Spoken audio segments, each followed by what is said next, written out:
Marvel cinematic യൂണിവേഴ്സിൽ the incredible ഹൾക്കിനെ തോൽപ്പിക്കാൻ സാധിക്കുന്ന 3 പവർഫുൾ ക്യാരക്ടേഴ്സ് ആരൊക്കെയാണെന്ന് നമുക്കൊന്ന് നോക്കിയാലോ. നമ്പർ 3, വാണ്ട മാക്സിമോഫ് അഥവാ സ്കാർലറ്റ് വിച്ച്. സ്കാർലറ്റ് വിച്ച് ആയി മാറിയ വാണ്ട എത്രമാത്രം പവർഫുൾ ആണെന്ന് നമ്മൾ കണ്ടതാണ്. Doctor strange in the multiverse of മാഡ്നസിൽ ഇല്ലുമിനാറ്റി ടീമിനെ വെറും മിനിറ്റുകൾ കൊണ്ടാണ് വാണ്ട ഇല്ലാതാക്കിയത്.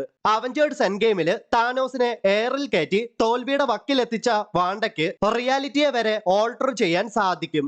അങ്ങനെയുള്ള വാണ്ടയ്ക്ക് ഇൻക്രെഡിബിൾ ഹൾക്കിനെ തോൽപ്പിക്കാൻ സാധിക്കില്ലേ? Number 2, Thor. മാർവൽ സിനിമാറ്റിക് യൂണിവേഴ്സില് തോറും ഹൾക്കും തമ്മിൽ 2 വട്ടം ഏറ്റുമുട്ടിയിട്ടുണ്ട്. തോർ റാഗ്നറോക്കില് തോർ ഹൾക്കിനെ ഡിഫീറ്റ് ചെയ്യുമെന്ന് ഉറപ്പായപ്പോൾ ഗ്രാൻഡ് മാസ്റ്റർ ഇടപെട്ടതുകൊണ്ടാണ് ആ ഫൈറ്റ് അവസാനിപ്പിക്കേണ്ടി വന്നത്. ഒരു വെപ്പണും ഇല്ലാതെ തോറിന് ഹൾക്കിനോട് പോരാടാൻ സാധിക്കുമെങ്കിൽ തോറിന്റെ വെപ്പൺസ് ആയ മ്യോൾനിയറും സ്റ്റോം ബ്രേക്കറും തോറിന്റെ പക്കലുണ്ടെങ്കിൽ ഇൻക്രെഡിബിൾ ഹൾക്കിനെ ഡിഫീറ്റ് ചെയ്യാൻ തോറിന് സാധിക്കും. നമ്പർ 1, കാരോൾ ഡാൻവേഴ്സ് അഥവാ ക്യാപ്റ്റൻ മാർവൽ. ദ മാർവൽസ് എന്ന മൂവിയിൽ ക്യാപ്റ്റൻ മാർവൽ ഒരു ഡെഡ് സ്റ്റാറിനെ റീഫ്യൂവൽ ചെയ്ത് റിവൈവ് ചെയ്യിക്കുന്നുണ്ട്. തന്റെ ഇൻക്രെഡിബിൾ സ്ട്രെങ്തും സ്പീഡും ഫ്ലൈറ്റും ഇൻക്രെഡിബിൾ ഹൾക്കിനെ ഡിഫീറ്റ് ചെയ്യാൻ ക്യാപ്റ്റൻ മാർവലിന് സഹായകരമാകും.